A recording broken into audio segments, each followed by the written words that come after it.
And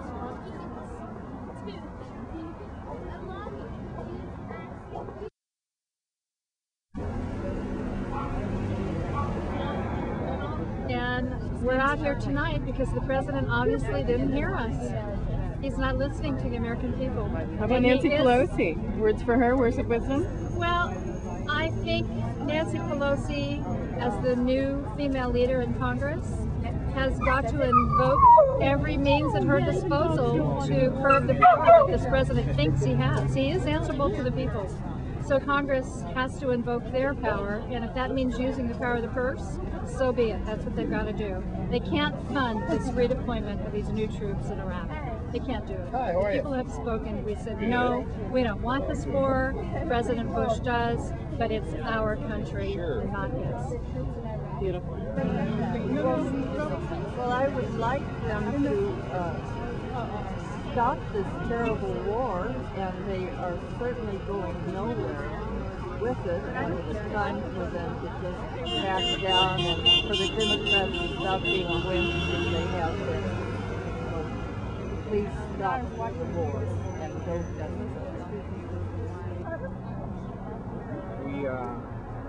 We don't want this going on. It's too much. Enough's enough. Can you give me that again? Yes, the wisdom you asked about is for people to be out here on the streets displaying the dissatisfaction with what Bush is doing. It has to be done. People have got to be on the streets. I support bringing our troops home because I think enough have died and I don't want any more.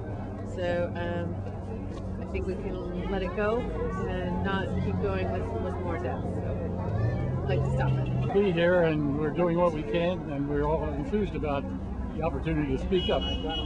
So this is the country at its best, reaching out and interested in all the different people who come.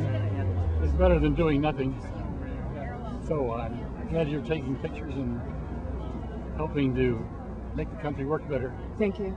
This is a last desperate attempt by a failed president to salvage his unsalvageable, unmitigatable reputation. He's a disaster, and he's going to try and kill a few more of our brave soldiers doing this stupid stunt. Hey, why are you here? And my name's Kathy Eater, and it's time to stop this madness. It's time to stop spending our money on a war that's causing the Iraqi people to flee their country, that's causing the death of so many soldiers and so many Iraqi people. We voted you in to represent us, hear us, and be our voice. Thank you. thank you. When you are. Okay. Well, basically, I just wanted to say that I'm a Vietnam veteran, and if Bush and Cheney and all those other draft-touching leaders that got us into Iraq had had to go to Vietnam, we wouldn't be in Iraq. So it's too bad that they didn't learn the lesson from that stupid war to get us into this one, and then to continue it on, to escalate it, it's going to create more casualties, and it's such a waste. I just want to say, as a resident of Los Gatos, California, citizen of the United States, that I would like to see our dollars being spent to address poverty issues around the world. And to me, this is a source of peace and an alternative to war. Thank you. A few words for our friends in Washington. I think the senator from, I'm not sure where he's from, Chuck Hagel said it best. He described Bush's speech and plan last night as the biggest foreign policy blunder since Vietnam. I agree with that. I think it's an awful idea, and I think we need to work towards a Department of Peace. I like that. Thanks. Hello. I'm not happy with his decision. I'm not happy with him. Sorry, Bush. The last straw. Carry the country with him. He's doing it alone. And it seems as if there's no way of stopping it. And that's why we're here today, just to make our presence known that we do not support this with all of our hearts. And it's a wrong decision. Thank you, ladies. And history will play our role. And I believe that his daughter should go this time. Both of them. The twins.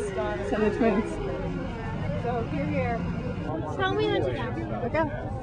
Innocent people are dying every single day. Patriots question 9/11. Something that's bothering me very much about this whole thing is that we have no trouble with a call to arms for something that we term a defiant, delusional dictator.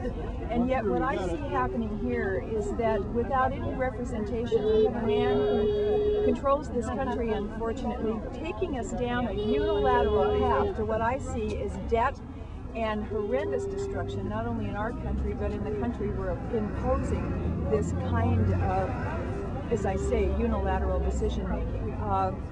Who voted for this? Are you being represented in this particular buildup? This man has the right, as Commander-in-Chief, to call up limited reserves. Now, what's the ceiling on that? Just how many of those reserves are there? And then does it go to a vote? If I was a mother with a son who was able to go, my chant would be no vote, no go. Thank you. Thank you.